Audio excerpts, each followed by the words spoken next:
Oh, there you are.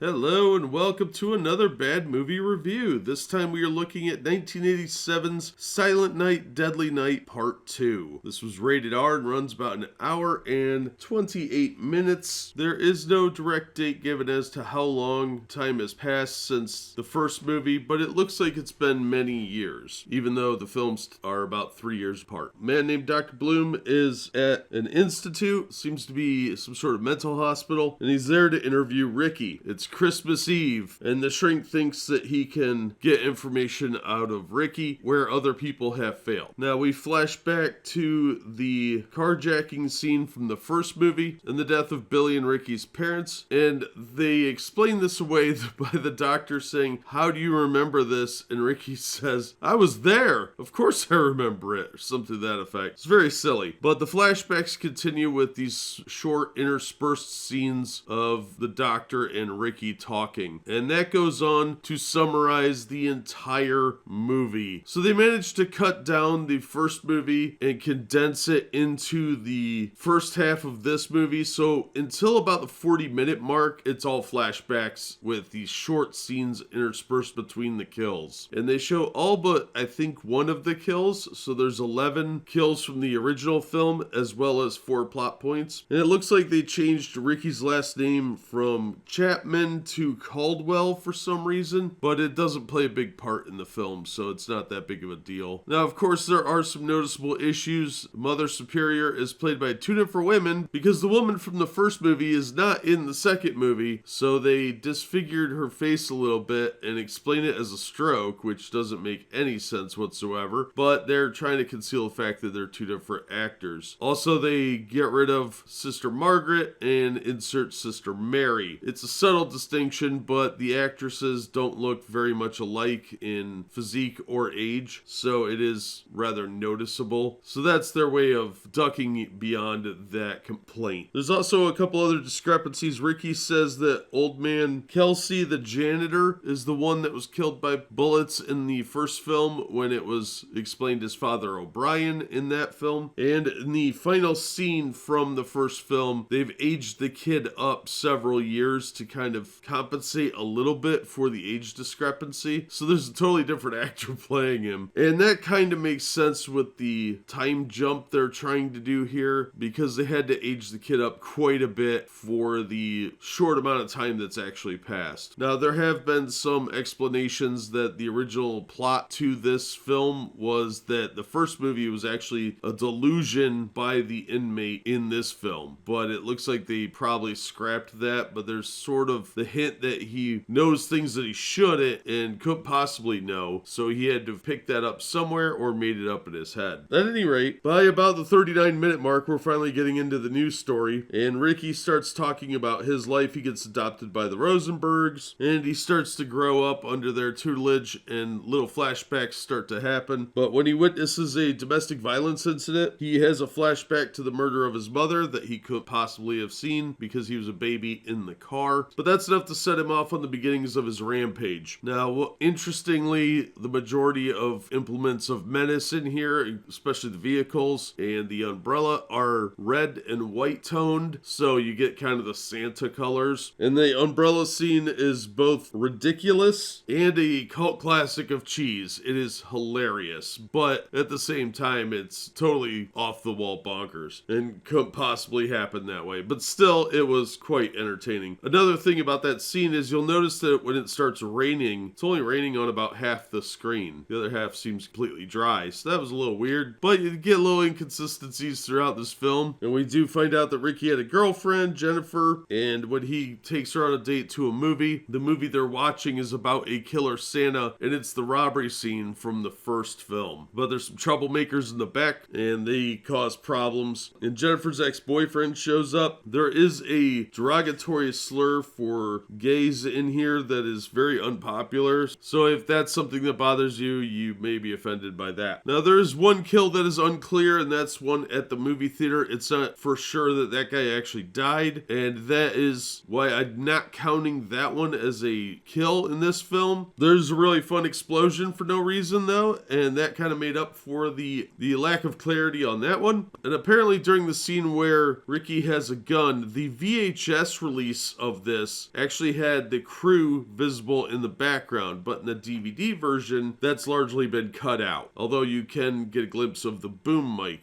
allegedly. Now, Ricky doesn't actually put the Santa suit on until about the last 15 minutes or so of the movie, and that is a little disappointing because so much of this movie relies heavily on sequences from the original that it'd been nice if they had expanded the storyline a little bit, but they were really padding this one out. Now, overall, there were 11 kills from the original movie and 4 plots, with 1 new set of plot and 11 new kills. So the body count total is around 22. We don't know about the movie theater one, and the final kill of the film is a little vague because it looks like they're not quite dead. So they left it kind of open to interpretation on those two. So I'm only counting the grand total of 11 from each film for a grand total of 22 in this one, and a total of 5 plots. So pretty extensive, but unfortunately so much of this is reliant on the first film that if you watch them back to back, it's gonna be a little annoying. However, the performances here were so fun. Eric Freeman is absolutely outstanding in this movie. He made the film. It made it worth sitting through all the clips of the original film to hear his cheesy dialogue and his exaggerated faces. It looked like he was having a lot of fun in this movie, and I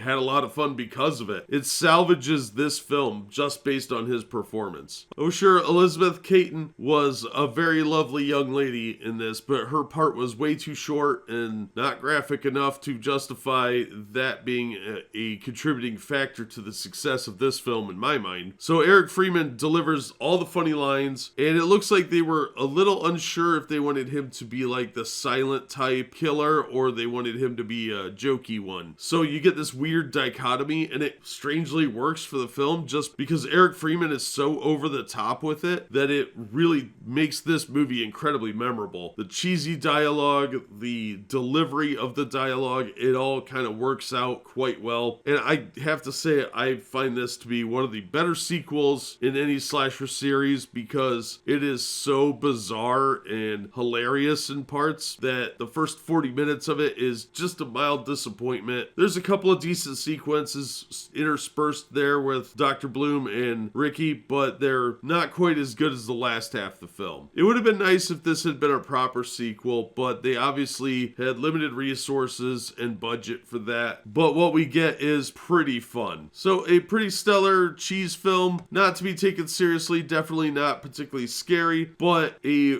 bizarre, hilarious installment in a franchise and absolutely worth a watch. And if you haven't seen the first one, you kind of get a bonus feature by watching this one. So if you get a chance to check it out, I recommend it. I would also say watch the first one and then have a movie in between before watching this one so that you don't get kind of burnt out on the first half of the movie and you miss out on all the fun bits. But that is going to do it for this episode. Thank you so much for listening and supporting the channel. If you enjoyed the episode, please hit the like button and don't forget to subscribe so you don't miss future reviews. If you'd like to help the channel out in other ways, links are in the description to various support methods. And as always, we hope to see you on the next one.